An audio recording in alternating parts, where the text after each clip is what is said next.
This is it, the final weekend of the J1 season, and the Marinos are on the verge of their first title since 2019, while Frontale are aiming for their third straight. The final AFC spot and relegation place is still undecided. Let's dive right in on the J1 League Goal Zone. Final fixtures for the 2022 season then: Shimizu travel to Sapporo to try and stave off relegation. Kyoto on the road to Jubilo with the same intent. Kawasaki in the capital to keep their title hopes alive, while the Marinos were in Kobe to try and capture the crown. Shimizu, sitting in the automatic relegation spot, needed a win to have any chance of another season in the top flight. Having lost 3 in a row on the road, they'd find their backs against the wall when they faced Consadole, the hosts with just 1 loss in their last 7. Andy Bodfish has your commentary. Gabriel Xavier makes room for the shot, finds the corner, brilliant goal. Gabriel Xavier there for Consadole Sapporo. Oh, how cool was that? Santana, the runner is Nakayama. Kaloli in the middle. Kaloli will make a play for this. Santana on the follow-up, scores a ripper. Wow, is that the moment when things start to turn in Shimizu Espulse's favour? That's a stunning strike.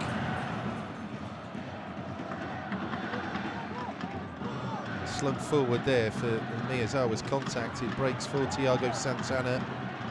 It's clattered to the floor by Aoki. Referee plays the advantage. Clever ball through. Shibasaki has only gone and made it 2-1. Stunning turnaround in the second half here. Shimizu Espulse have come out swinging.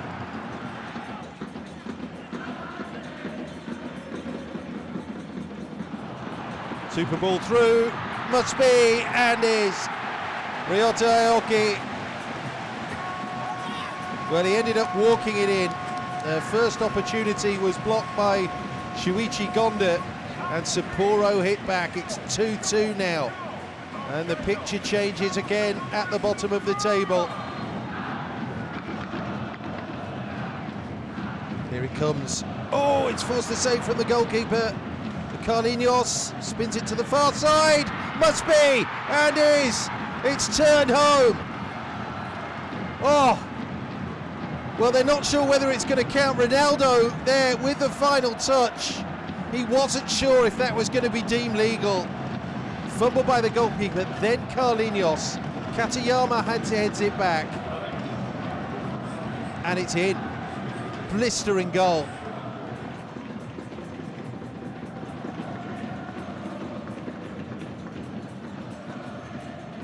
Playing the way through, it's in. Kim Gun-hee has done it. 3-3 with 5 minutes to go. And Shimizu Espulse drop back now to second bottom. Oh, it's all going off under the roof at the Dome here. 0-0 all the way through this dramatic last day of the season between Jubilo Iwata and Kyoto Sanga. That point is going to be enough for Kyoto. They might not even need it if Sapporo go and nick it at the death.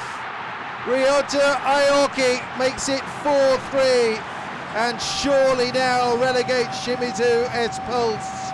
An extraordinary last day at the Sapporo Dome, and Consadole retake the lead. And that will be that, a 7-goal thriller. A spectacular match on the last day of the season is of scant consolation to Shimizu Espulse, who for only the second time in 3 decades of great service to J1 are relegated. Final score at the end of a breathless match at the Sapporo Dome: Hokkaido Consadole Sapporo 4, Shimizu Espulse 3, Shimizu down. Two sides looking for wins on the final day of the season. Kashima needed a big scoreline for a distant shot at the AFC spot, while their opponent's Gamba could avoid the drop by pocketing 3 points. Perhaps unsurprisingly then, given what was at stake, it was a stale first half, taking more than an hour for the first chance to come. Carved out by Yuma Suzuki, who chested the ball down, Ryotaro Araki's shot eventually blocked. Just moments later, Diego Pituca picking up the ball on the edge of the box, his left-footed strike straight at the goalkeeper. In the end, neither side could find the goal to change their destiny. Takashi Usami with the last effort of the game in the 90th minute, curling that one beyond the far post. Tokyo would be hoping to end their campaign on a high as they face title contenders Kawasaki. Frontale had other ideas as they needed nothing less than a win for a chance at another title and hoped that the Mariners would slip up under pressure. Here's Rish Roshan Roy. Yanaga. Zaka. Schmidt will have a go from range. Forces a save from Slovic. Kobayashi lifts it back in. Slovic had to react. Did well. Push it away from goal. Kept the hold of it here. Frontale. Marcinho cuts inside. Wakizaka! Oh, it's ended up in the back of the net, and that is a brilliant opening goal by Yasuto Wakizaka. That's hope for Frontale. That is an excellent goal from Yasuto Wakizaka. Supreme technique. Chibanana looked like he was bundled over. The referee allows play to continue. And Sukagawa releases a Delton. Takes it past Jung Sung-ryung. It could be big trouble for Frontale and Jung Sung-ryung. It's a red card straight away. No hesitation from the referee. There's no doubt that's a foul. Clear contact. Turning it over. Sent in. Schmidt goes up with a Delton. And there goes the lead. Delton has scored the equaliser. Puts it past Kenta Tano. It's 1-1. Another twist in the title race. Morishige. Kimoto. Suki just drifted out to the right. Luis Felipe's in behind off the crossbar. No hesitation with the effort. One thing on his mind. Doesn't even look at the goal. And there's Leandro. He's available for FC Tokyo. For Alba Puig to use if he decides he needs to freshen things up in attack. He's turned it over Morishige. And it could be Punisher. Marcinho! Oh, he's got to the go-ahead goal for Kawasaki Frontale against the run of play. And Kento Tachibanada senses danger, puts Morishige under pressure, and sets it up for Marcinho to score his 12th goal of the season. Pass out to Kono. Kicked into Watanabe. And Delton is there with the header. Unmarked. The top of the 6-yard box. And that could be that for the title race. Ryoma Watanabe with his second assist of the campaign. Tachibanada. Yamane. Headed by Nakamura. It's picked up by Tachibanada. Kurumaya with the cross. Oh, it's an own goal! Unbelievable! Watanabe, after setting up that goal for Delton at the other end, is back there trying to help his side out defensively. And he's put it past his own goalkeeper. And that's the final whistle. But Kawasaki Frontale have given it absolutely everything. They've taken the title race all the way to the final day. And there's been so much drama in this one. Eventually coming away 3-2 winners here at Ajinomoto Stadium. With relegation already sealed, Jubilo would be looking for some final day cheer as they faced a side who needed to pull themselves out of trouble. Sitting in the playoff spot, a point may suffice for Kyoto, but a win would be massive. And it was Kyoto who showed the most intent in the first half. 20 minutes in, Ryogo Yamasaki firing that left-footed drive into the side netting. It was then down to a fine double save from Naoto Kamifukumoto. First of all, parrying a shot from Rikia Uehara, and then closing the distance on Yuki Otsu's follow-up. On the stroke of half-time, another chance for Kyoto. Shohei Takeda whipping in across. A brave attempt at a header from Yamasaki. Ryuki Miura smothers that though. From the corner, Jubilo signalling their intent to attack in the final half hour. Otsu with the header from point-blank range. Kami Fukumoto in the right place at the right time once again. Kyoto's best chance of the second half fell to Sota Kawasaki on the break, looking to curl that one between the goalkeeper and the post, but sends it wide. Jubilo's final effort to end the season on a high came in the 96th minute. Makito Ito rounds the goalkeeper, but Kosuke Shirai is there to block their final chance of the season. This one ends 0-0. Time to hit pause for a moment. When we come back, we head to Kobe to check in on the league leaders and see if they could get the job done. Stay with us.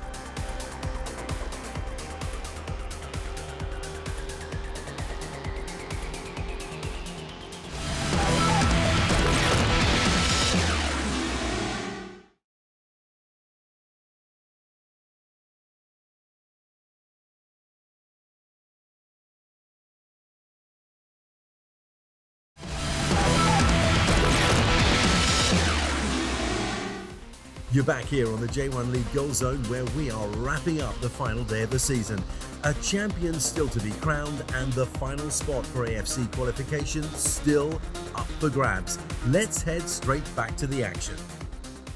Cerezo needed a win and other results to go their way to have a chance of securing third, but they still had been without a win in their last 5. Nagoya wouldn't be looking to do them any favours, as they'd want to finish their season in the top half of the table. Mark Richmond with your commentary. To Senfrecce Hiroshima. Nakahara. Right down the middle to Kato. Kato! Oh, what a save by Langarek. Well, now you know why it's so frustrating playing against Nagoya Grampus. They put out such a low block. Forward press from Nagoya. Suzuki lifts it inside. Kato making life difficult for Naki, drills it right across. Jean-Patrick! Oh, it's come off the crossbar. Very unlucky. You'd have to say he didn't catch it clean.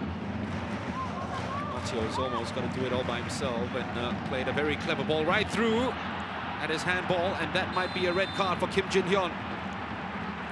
You could see from his body language, he looked down and he said, oh goodness, what have I done? That is a red card for Kim Jin-hyun. That was handball, and that was deliberate as well.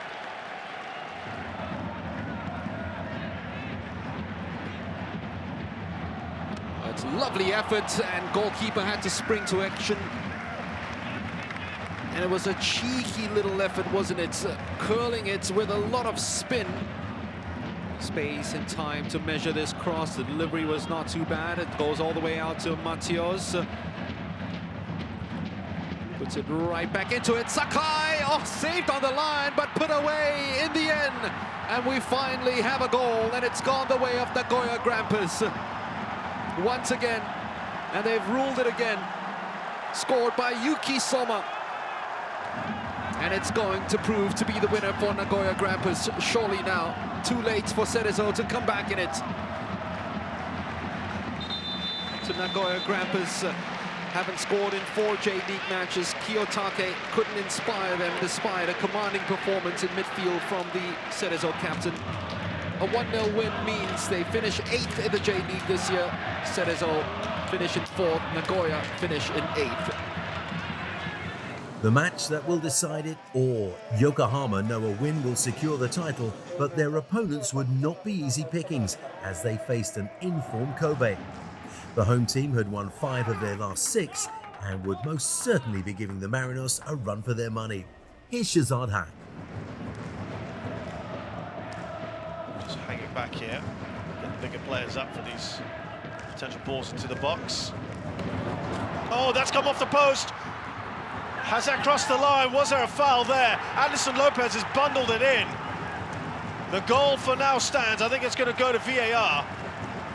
Was that a bit of a mistake from Yuya Suboi? Now, there's a few things to be looking at.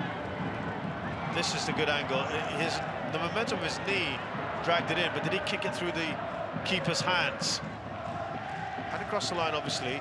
The momentum brought him forward. Now he's got a shot, stop it there. It appears that he has it under control. It appears to be the case. But was that kind of kicked out of his hands? It's not given.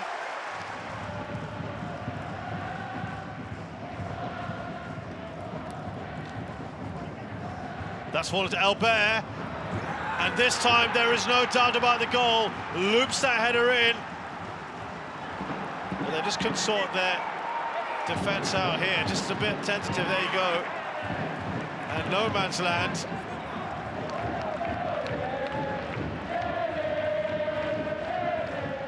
We are back to square one now, both teams. They just got a little hand to it.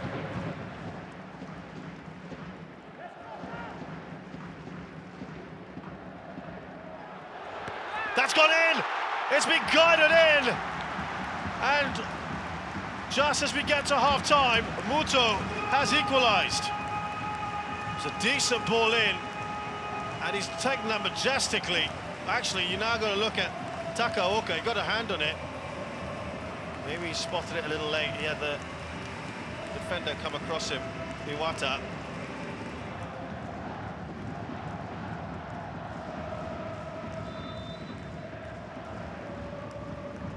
Went for goal, should be spilt on the rebound. Oh dear.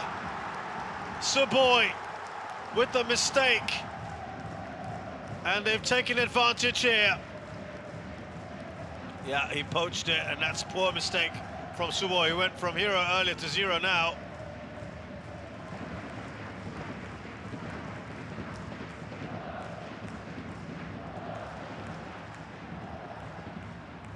Well, there seems to be space here. Watanabe, Kana, Nakagawa. Well, now there's no doubt, surely. Oh, was that offside? I think it's offside.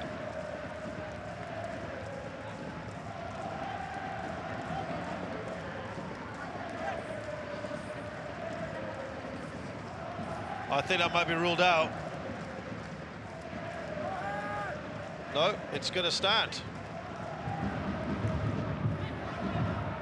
So many players congested. We've had the 5 minutes. Time for one more.